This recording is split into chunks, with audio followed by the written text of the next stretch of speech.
Assalamu alaikum. I want to start by telling you a short story. And that is when I was a younger woman, when I was a teenager, I grew up in a very liberal college town called Madison, Wisconsin, if any of you are familiar. It's a place that really focuses on social justice. It's a place where there were always a lot of protests against war and against the oppression of people at the hands of our government. It's sometimes called the Berkeley of the Midwest, with a very progressive, left-leaning political and social culture. And I grew up in this town, attending public school, having absolutely almost no Muslim friends. And I had a lot of questions about Islam. I had a lot of questions about Islam specifically from the perspective of the idea of justice. I read the autobiography of Malcolm X when I was 15, and I think that was the moment that I really feel that the political consciousness was born inside me, where I felt like I was proud of my Muslim American identity, and I felt that somehow I was responsible for bringing about greater justice to the world. And so from that perspective, I approached Islam. And specifically, and in the beginning, it was this issue of women in Islam that was such a struggle for me. And I really did struggle with it. And I tell people sometimes, this is a story I don't usually share, but when I'm talking to close friends, I say that I actually wrestled with the Quran about this topic, women in Islam and women in the Quran. And I'm somewhat embarrassed to be speaking on the same panel as Dr. Jamal Badawi, because it was actually at this moment when I was having these struggles that his work really helped me. This is just the truth. But why I tell you this story is this. Because I think a lot of people, young and old, maybe sitting in this room, have similar struggles. And I ran across one ayah that just like changed things for me. And it basically, I don't want to repeat it in Arabic because I feel I get it wrong. But what it says is, do not let there be in your heart haraj from anything in this Quran. Do not let there be an uneasiness in your heart from anything in the Quran.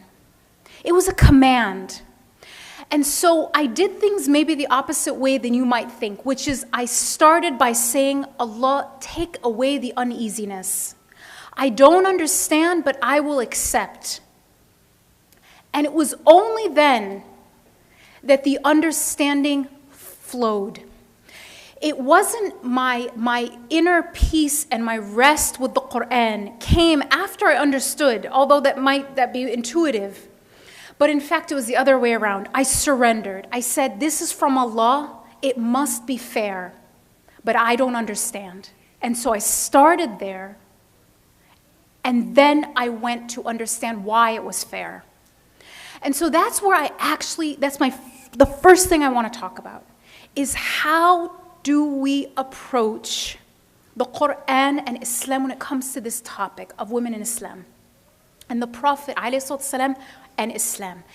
It has to be the starting point has to be, this is justice, because Allah is justice. That is one of His attributes, and He would not command except what is just. So if it is being implemented unjustly, then the problem is in the implementation. If our understanding of it it feels unjust, then there is an issue with the way we're understanding it. But we aren't going to convince ourselves it's fair by comparing it to some universal values of what is fair and then saying, see, Islam is just as good as, this feminist manifesto. That's not what we do. Our starting point has to be to work through spiritual purification to remove the haraj from our heart. And to start by understanding the nature of Allah. Before we talk about women's rights in Islam and all the different historical contexts of all these ayahs, that is not the starting point. The starting point is, what is the nature of Allah? The nature of Allah is the just. That's it. You gotta start there. That is the point of departure when we are trying to understand our place as women and our place in terms of gender relations in Islam. Moving from the nature of Allah, the next thing we have to really internalize is the concept of tawheed. Because if we skip these steps, they seem like, well, that has nothing to do with the topic. It has everything to do with the topic. In fact, I teach a class in Georgetown University to both grad students and undergrads about women in Muslim society. And you know what I spend the first 2 classes teaching? Tawheed. I explain Tawheed to them. And at first they're like, what does this have to do with women in society? I don't understand. This is not a theology class. And by the end, they're like, that was the most important foundation we got because everything else made sense because we understood Tawheed. It's true. Tawheed is so liberating. It is a revolutionary concept when it comes to human liberation. Human liberation, among them women, but everyone else too. Because what Tawheed says, La ilaha illallah. And I take them through this process. I say, what is an ilah? An ilah is an object of worship. What does it mean to worship something? It means to obey it blindly and unquestioningly. It means to make this thing your criteria for what is right and wrong. It means to look to this thing, this ilah, for approval, to affirm yourself, to see if I am worthy or not. And this concept now says that there is nothing like that anymore except God. If you internalize this concept, you become unenslavable. Unenslavable. Why? Well, let's take drug addiction. And I ask any high school or college class I'm in, how many people know a drug addict? Almost everyone raises their hand. Do you know one? Just do you know one? Yeah, I know one. Okay. Think about that person. Have you ever seen them do something humiliating for their drug? Yeah. Okay. Have you ever seen them do something that you know they would never want to do, immoral for that drug? Yes. Have they compromised their values before? You know them. They've compromised their values for the drug? Yes. Now, what happens if they clean up and they're no longer addicted? When they stop submitting to this drug, are they going to have, is the one giving them or taking away that drug have the same power over them? Absolutely not. They become free. They free themselves by relinquishing that false deity called the drug. They become free because they are no longer enslaved to it. And the one who gives them the drug or takes it away no longer has power over them. They are liberated. They are liberated not by submitting to their impulses, which is what media tells you, obey your thirst, that's freedom. No, freedom is not obeying your thirst. That's slavery. And it's so clear when it comes to drug addiction. Obey that thirst, you're a slave to that thirst. They become unenslavable by that drug dealer when they no longer are submitting to that false deity. They become free. By no longer being a slave to that impulse, they become free. So in that very concrete example, what if the only thing you submit to, the only thing that is your ilah, is the one and only thing that no one has the power to give or take away from you. I don't submit to God. I don't submit to money. I don't submit to power. I don't submit to my need for my ego to be stroked. If none of those things are things that I am addicted to, then how do you enslave me? If I only submit to the one thing you have no power over, which is God, how do you enslave me? Well, guess what? You can't. And that's the first thing you have to understand when it comes to how the Prophet dealt with women. Is he communicated, he conveyed to us this message of Tawheed, of human liberation at such a profound level that we are struggling today in this modern liberal world to even understand it. True freedom. True liberation in a way where you cannot be enslaved. And that's number one. Tawheed is the way that the Prophet ﷺ liberated women. He also gave us a purpose as individuals, separate from our value as mothers, wives, sisters. This is really important, and don't take this for granted.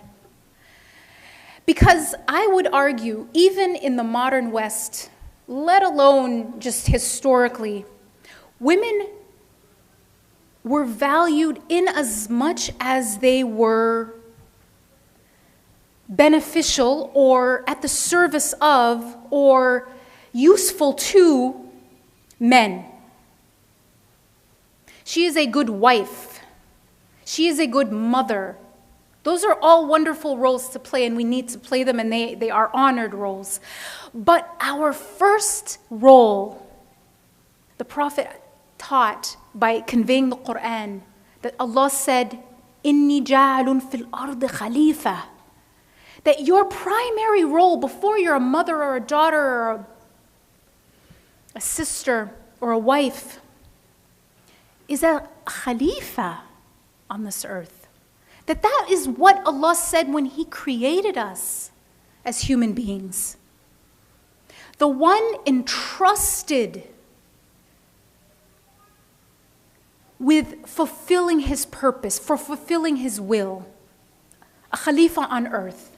To have the value of being human just for the sake of yourself. That a woman, when you hear these things, oh, she never got married, subhanAllah. What use does she have in the world? They have completely missed the message of the Quran. Because a man and a woman, whoever you are, as a human being, your first purpose is as a servant of Allah, as His Khalifa, the most honored purpose. And Allah gave us this. In that same story, and we go through this Quranic rendition, I teach at a Catholic school, right? So most of the students are Catholic, and definitely most of them are Christians. And when they read the story, and it's really sometimes really kind of interesting and enlightening to see the Quran through the eyes of someone who doesn't take it for granted. Like, if you only know the story of Adam and Hawa alayhim salam through the Muslim rendition, through the Muslim narrative, it almost doesn't seem remarkable. Like, oh yeah, well, of course. What else would it be?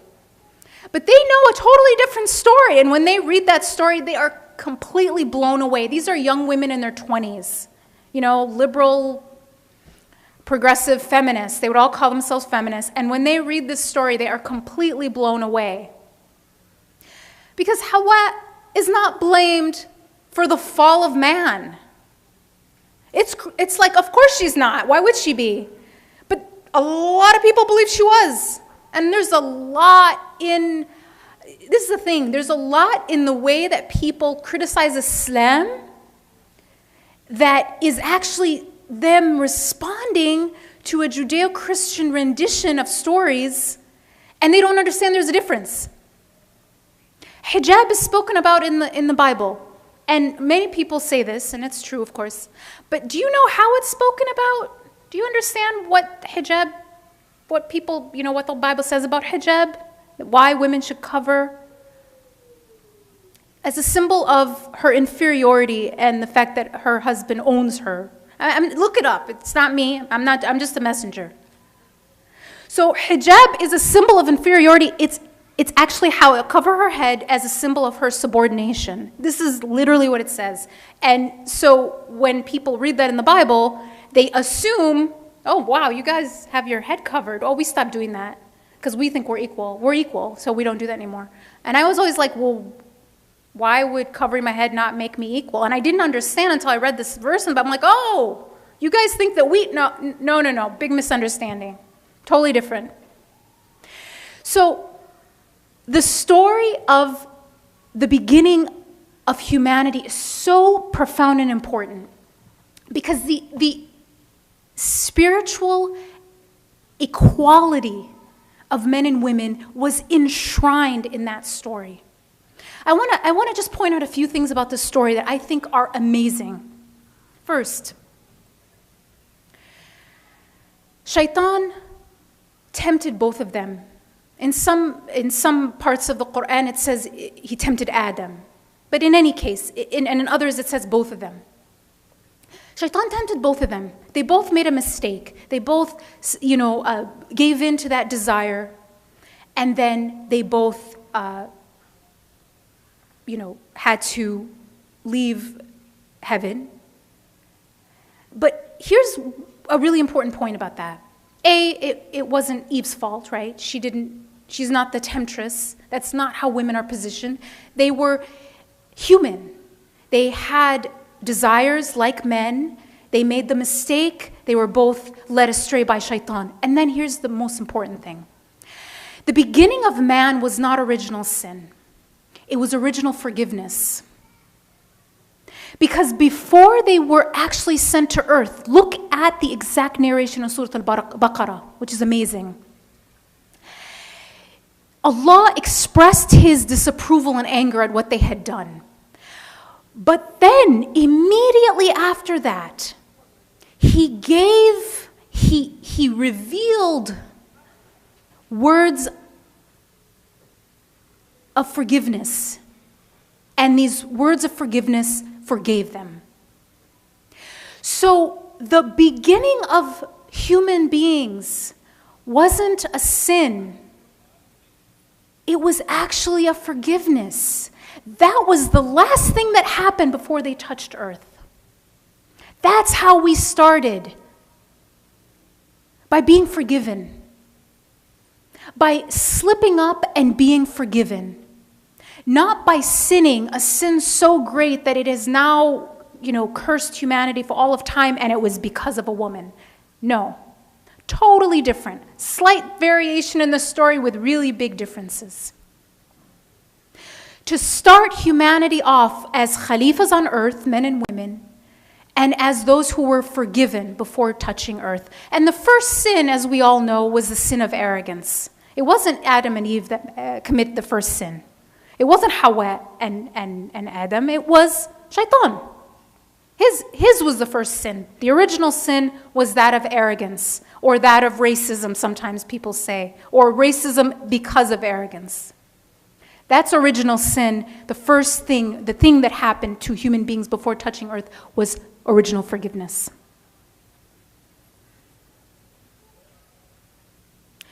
So when, taking it back to today's society, I always heard talks about men and women in Islam, and a lot of times we would talk about the historical context of Arabia, and things were so awful there, and girls were being buried, and Islam came to end that.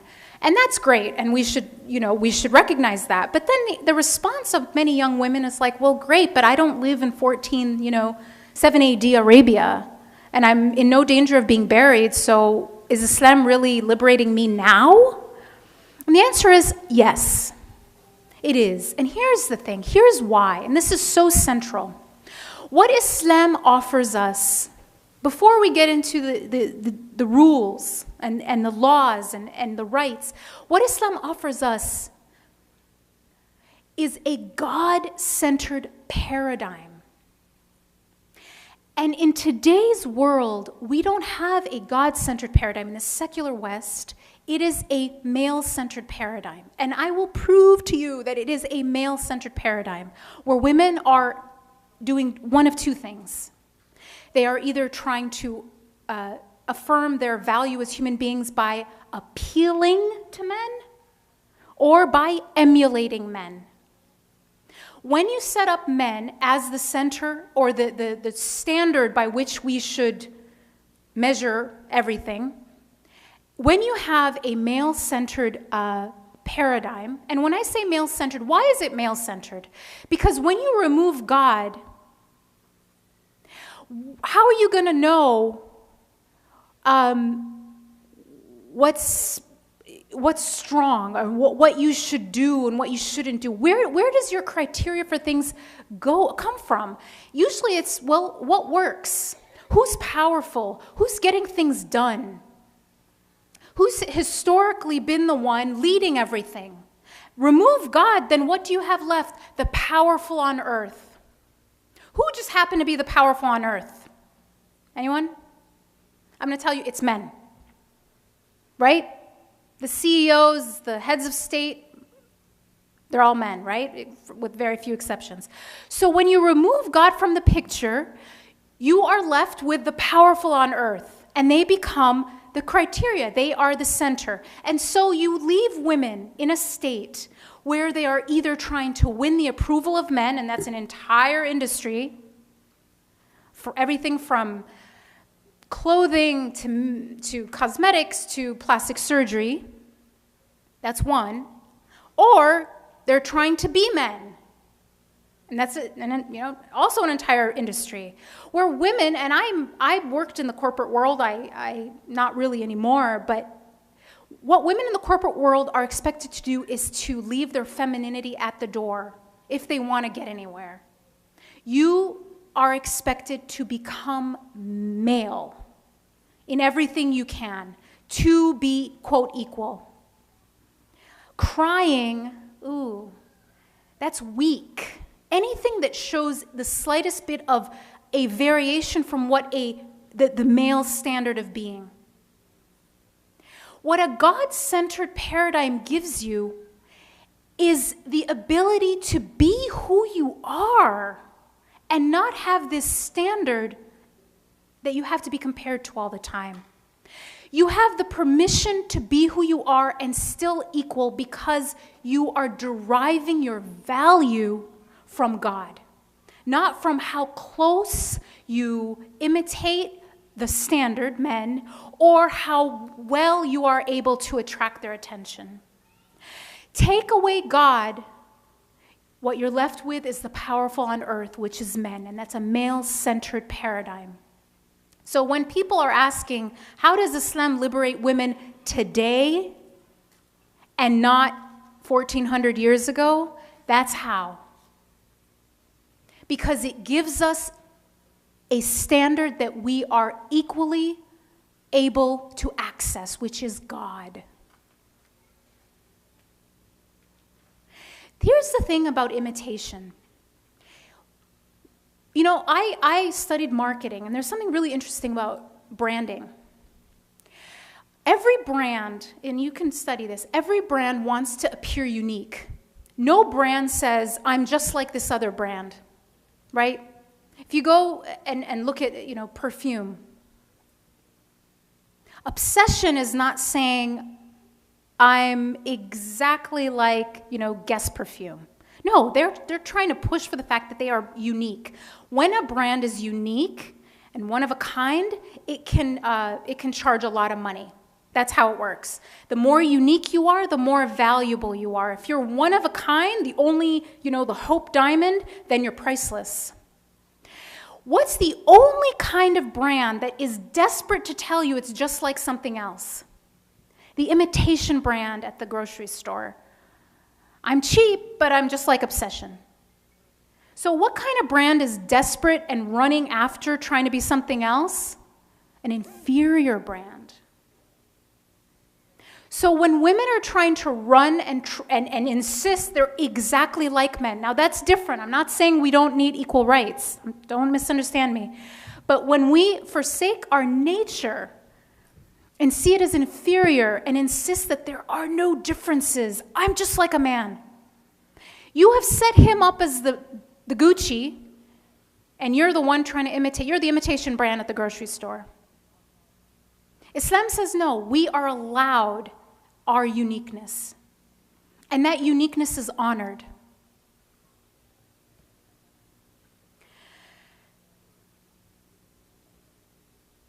How is that uniqueness honored? I only have 5 minutes and I didn't get through most of this, but that's okay. We can cover a lot more in the Q&A. I want to talk to you about rahmah. Rahmah is a quality that is so revered in Islam. Allah describes himself more times than any other quality using this quality, Ar-Rahman Ar-Rahim. Allah says to us, tells us that his rahmah overtakes his wrath. He described his rahmah in a very interesting way.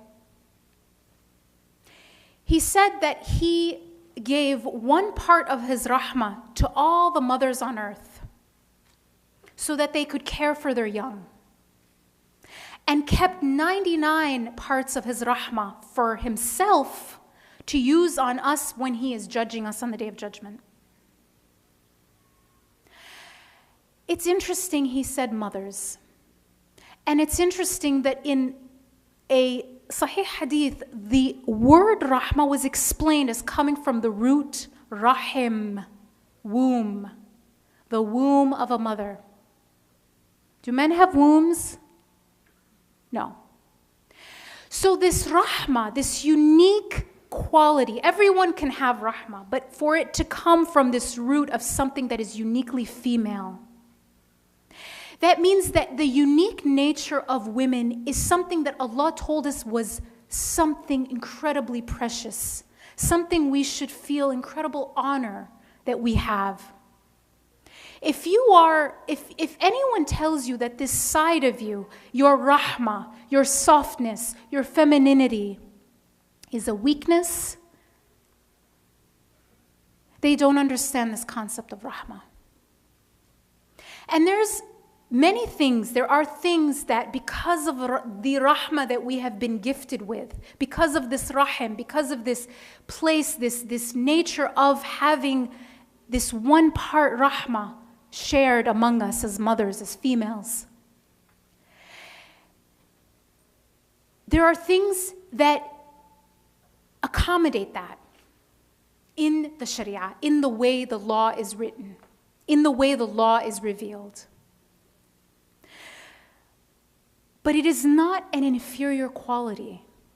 It is a uniqueness that we should not run away from. Because when you have a God-centered paradigm, your uniqueness and the way Allah created you can never be an inferiority. It is exactly as you should be, which is what the Prophet taught. I'm going to just end with one story, specifically about Rasulullah.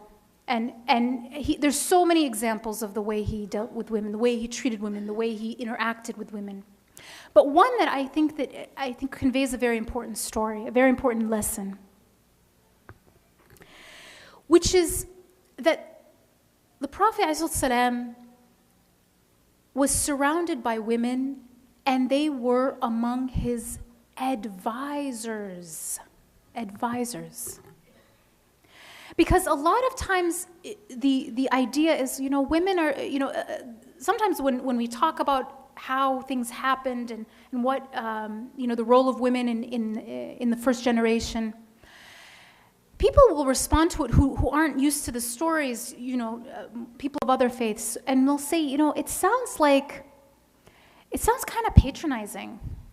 It's like, well, women are sort of treated like, with kindness, like you would talk about like a a dog with a broken leg or something. That's how it strikes people sometimes. And I think it's the way we're telling the story. I think it's the stories that we're choosing to focus on. But here's one that I think we need to talk about, which is that women were political advisors to the Prophet ﷺ. The story of Hudaybiyah, and anyone who was in Nu'man Ali Khan's talk heard it. But to summarize very quickly, the Prophet ﷺ and the companion had a dream that he was going to Hajj. So this was a call. He felt that it was time to go back to Mecca as a pilgrim. He took a group, and Salama, one of his wives, came with them to go to Hajj, but they found out that the Quraysh were going to intercept them on their normal route. So they had to take a different route, which was incredibly difficult, filled with thorns. Their legs were bleeding, moving through this route just because it was safe. And they went into Hudaybiyah. And this is why it's called the Treaty of Hudaybiyah. And there they found a negotiator from the Quraysh who said, okay, we're going to negotiate a peace treaty. There's a number of conditions. And they were very difficult conditions. If you read the Treaty of Hudaybiyah, at the time people were really demoralized, including Umar ibn al-Khattab radiallahu anhu, who was incredibly angry at the fact that the Prophet ﷺ and the Muslims had agreed to what seemed to be a very unfair treaty, a humiliating treaty. And they had gone out as pilgrims in their ihram and were so excited about going to Hajj. If any of you have gone to Hajj and have had a problem within that process where it felt like you weren't going to get to go through with it, the devastation inside you, that all this hardship, you've come this long way and they've walked this incredibly difficult path, and now they were told you can't go this year. So this feeling, the morale of the companions. And the Prophet ﷺ was advised, in the midst of this incredibly difficult moment, politically, socially, in the heart of people, they were really feeling broken. It was Salama who advised the Prophet ﷺ to cut his hair like at the end of your ihram. And she said, if you do it, they will follow you. As if we have gone to Hajj and come back. As if the opening was that the Hajj was accepted. It was her who advised him. So women among the Prophet ﷺ were his companions, the companions of the Prophet, not the disciples, but the way he talks about those who were around him, men and women alike. They were people that engaged with him, even as advisors. Thank you.